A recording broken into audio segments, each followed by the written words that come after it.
right, well, it's time. I'm going to call this meeting of the Canyon City Board of Adjustment to order. Would you please join me in the Pledge of Allegiance?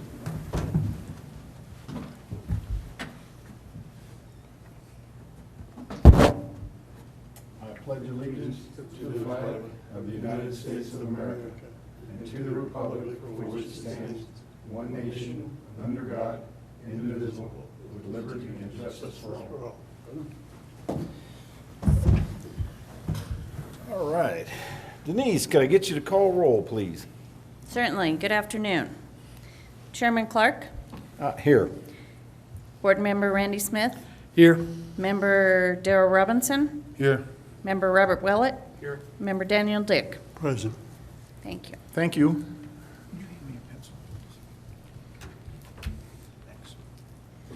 Okay, I need a motion and a second to approve the meeting minutes for October 6th. Mr. Chairman, before we do that. Yes. I would like to introduce the two newest members of the Planning Commission.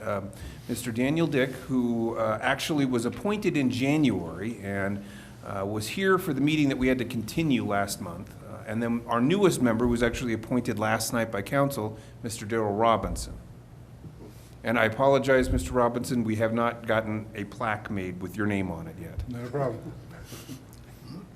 Thank you for interrupting me on that. I'm sorry I skipped that, gentlemen.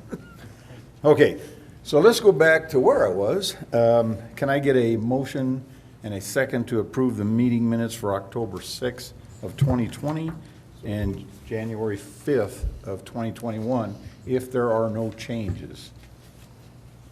Do we have any changes? No changes. Okay. Mr. Chairman, I make a motion to approve the minutes of October 6, 2020 regular meeting and also of the January 5th, 2021 regular meeting. Can I? One at a time? Can I? No, the date for the meeting is incorrect. We did not have a meeting in January. It was actually February 2nd, 2021. That was my error on the agenda, and I apologize. Then let's amend the date for February the 2nd. February the 2nd, 2021, yes. I was here, Yes. by the way. Yes. February 2nd, 2021. Okay, so I have a motion. Do I have a second? Second. I have a second.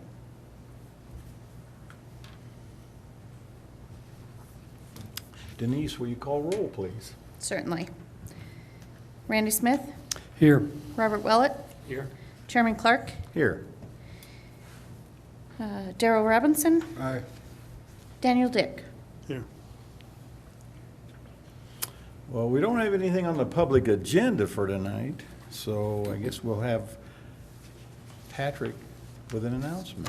Or- Well, the first one would be, I think it's time for our annual housekeeping meeting for the selection of a chair and vice chair for calendar year 2021.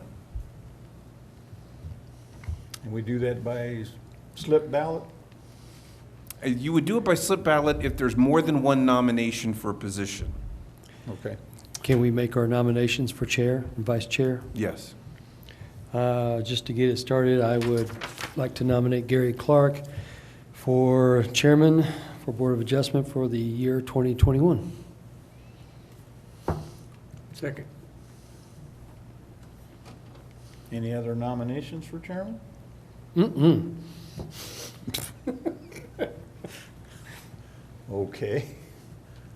Do we want to take a vote on that then? Can we do a roll call vote?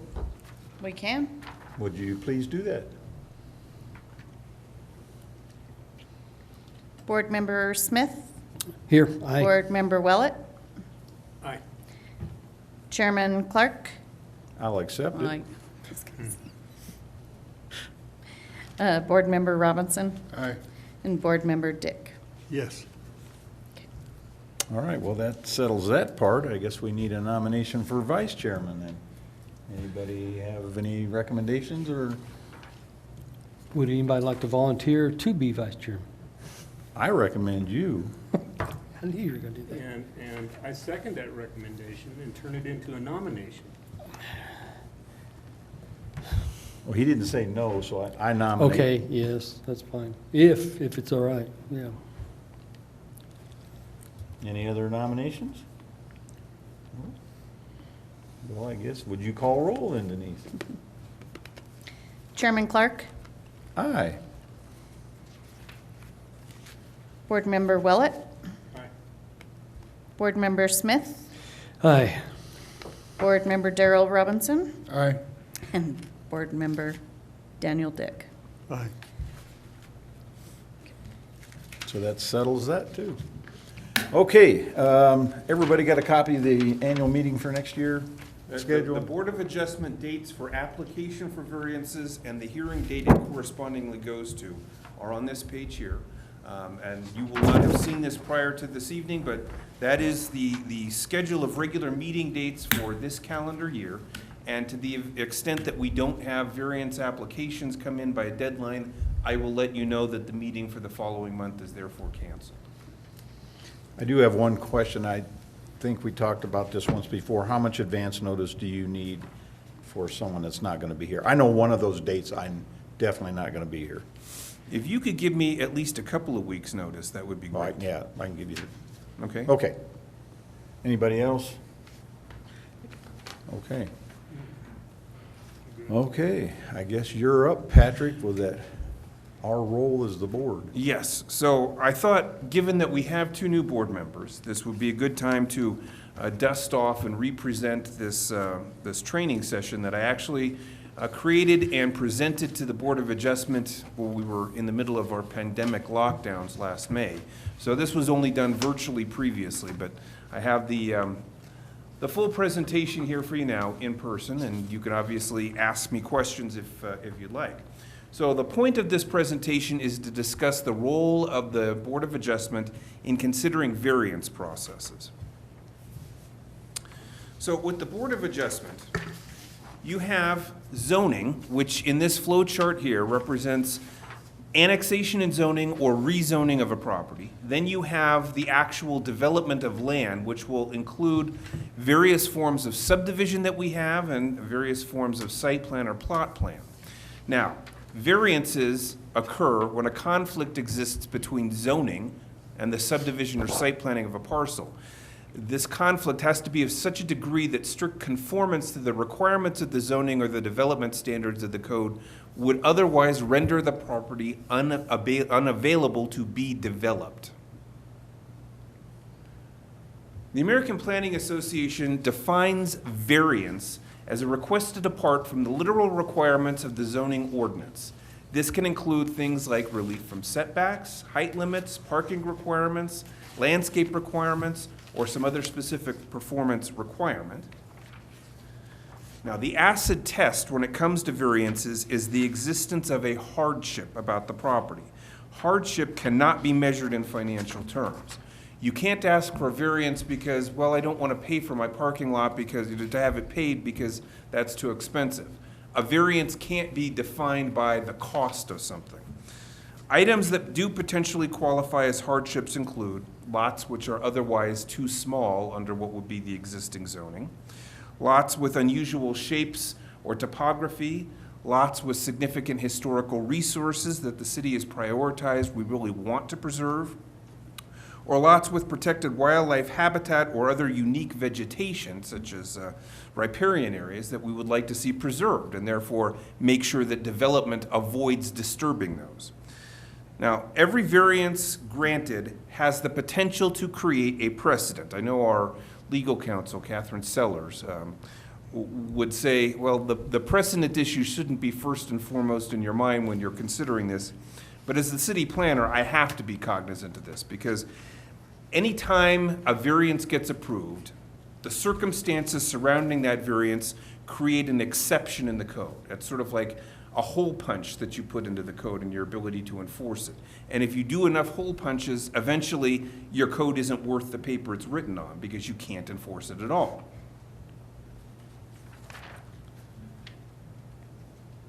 Now, variance requests are also considered quasi-judicial in nature and are specifically, by the city zoning code, left to the Board of Adjustment to consider. This consideration occurs as part of a public hearing. In order to have proper notice to conduct the public hearing, the following must have occurred, as specified in section 1736 060B of our current land use code. Notice of the hearing must be published in the newspaper of local circulation, in our case, the Daily Record, at least 10 days prior to the hearing, and written notice must be mailed to all property owners whose parcels are immediately adjacent to the property under consideration for a variance at least 10 days prior to the hearing date. Now, adequate public notice is jurisdictional to the hearing. If the public has not been given adequate notice that a variance request is to be considered by the Board of Adjustment, the Board of Adjustment does not have the public jurisdiction to render a decision on it. That's why public hearings, either here or before Planning Commission or before City Council, have to be properly noticed. Now, public hearing considerations. When you're considering a variance, the following are fair items to take into account. The variance criteria, and this is stated in the current code, and we're in the process of amending our code, but for right now, the section that references criteria for variance is 17.36.040E. The advice of regulatory documents such as the zoning code or the subdivision and site plan development requirements.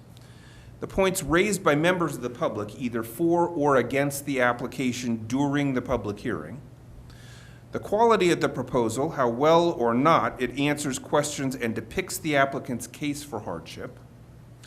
The applicant's proposal in context to surrounding land uses, lot configurations, and buildings. The impact of the proposed variance upon the neighborhood, and whether adequate public notice has been given to conduct the hearing. Now, it is not fair to consider the following items as part of a variance request.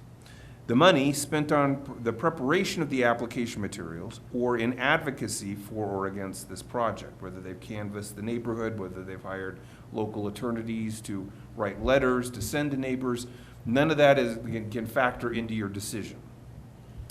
The claims of property owner sovereignty.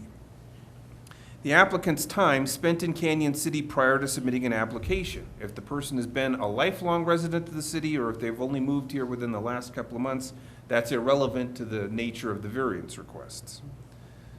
Personal feelings about the applicant, the consultant, or the neighborhood or district where the project is being proposed. And in quasi-judicial matters, the like or dislike of a project is not relevant. What matters is whether the project can be found to meet the criteria for approval of a variance. Can I interrupt you for a moment? Mm-hmm. The one issue about the time that someone's been in Canyon City, that issue came up on 2 previous cases that we heard. But what I want to point out is it doesn't apply to the length of time the person has been here.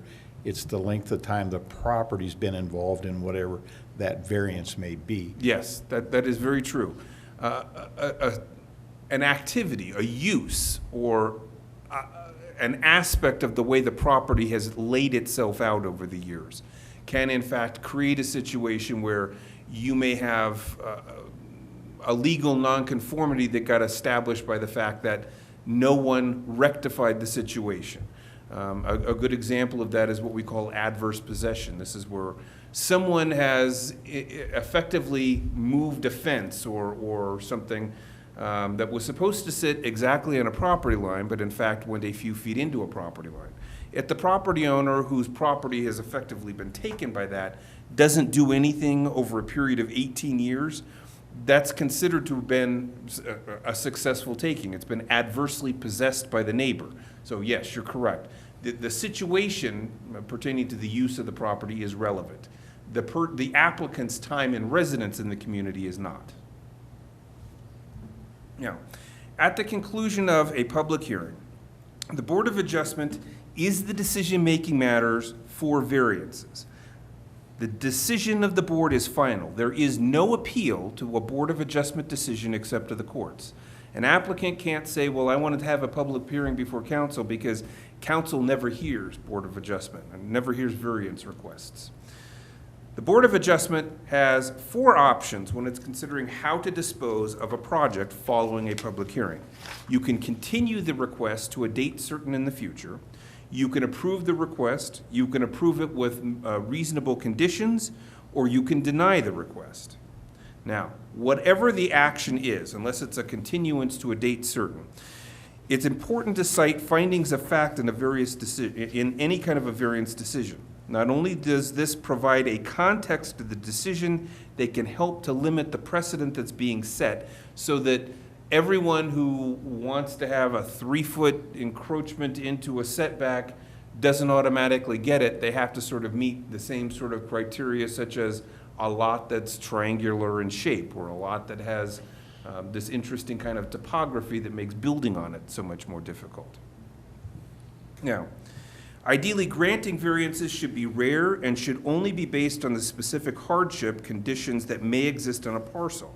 Variances are not meant to broadly modify zoning jurisdiction-wide.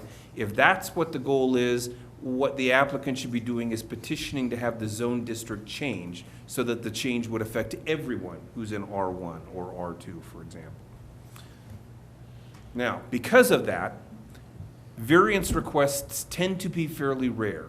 Whenever I sit down to talk with someone who is potentially going to be an applicant about a variance, I caution them that unless they can demonstrate they have a definite hardship regarding a particular property, that staff is probably going to be making a recommendation for denial. I never discourage them from making the application, but I want them to go into it with their eyes open. The hardship test is rather difficult.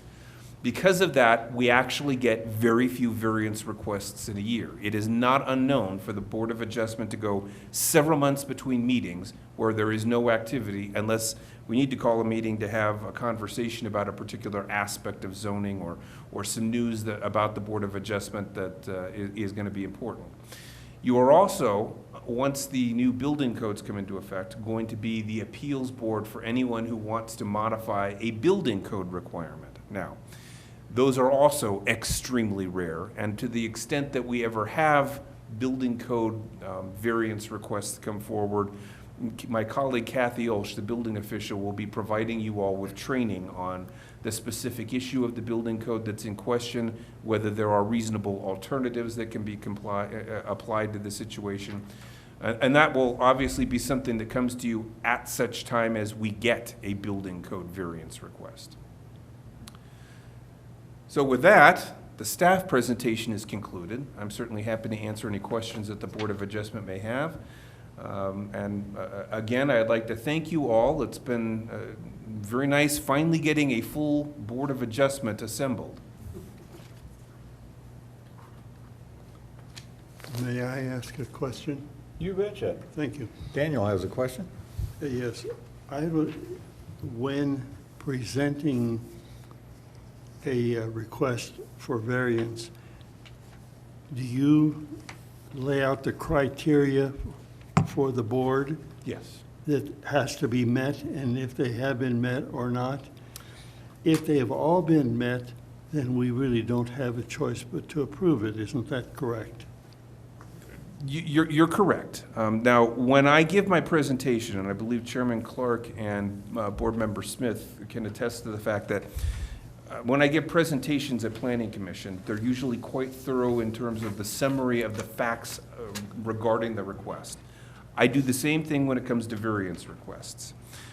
Now, you are correct. If it meets all of the criteria for variance approval, then yes, it should be considered for approval. I will tell you that in nearly 30 years of experience as a current development land use planner, very rarely do you get an application for variance that will meet all of the criteria. You would have to be able to make a finding that there is something significantly difficult about the nature of the property itself, its size, its shape, how you measure setbacks because of a question about the roadway that's adjacent to it. You'd have to be able to say, okay, because of this, developing the property as per what the zoning code would require would make it physically impossible. That's the criteria upon which a zoning or a variance request under zoning must fall. And to be a little more pointed, Daniel, I'm going to make that mistake a few times, I'll just warn you. Generally, 2 of them are met, and it lends to the vote to approve the variance. And I'll use a fence setback that's been that way for 30 years, and now it needs a redo, or the property's been changed a little bit. Asking them to move that fence back beyond the easement now would be physically impossible if it's on the house. That make sense? Yeah. And it's been that way for 30 years, so they would request a variance in that regard. And we have put into our land use code opportunities to get around needing a variance in certain circumstances. We have a number of residential lots in the areas north of downtown, where, because these lots were originally platted in the late 19th or early 20th century, the lots themselves are smaller than what the zoning that's currently upon them would normally require as a minimum lot size, which means the house that's there is grandfathered in, and if someone ever decided to scrape that house off and rebuild, they'd have to meet new setbacks that would effectively make the property unusable at that point. So we have put together what we call a rebuild letter that allows us to cite whatever the current nonconformity of the property is, and say that in the event the property is redeveloped, or if the house ever burns down, for example, you could rebuild to the current dimensions that the building footprint currently occupies. So that's a way of avoiding having to go to variance requests for a lot of these common situations for residential areas just north of downtown. Thank you. Thank you. Any other questions? Anybody? Nobody? Anything else, Patrick? I have nothing else for the Board of Adjustment this evening. Okay, Denise? All right, well, I guess we're adjourned. Thank you all for coming.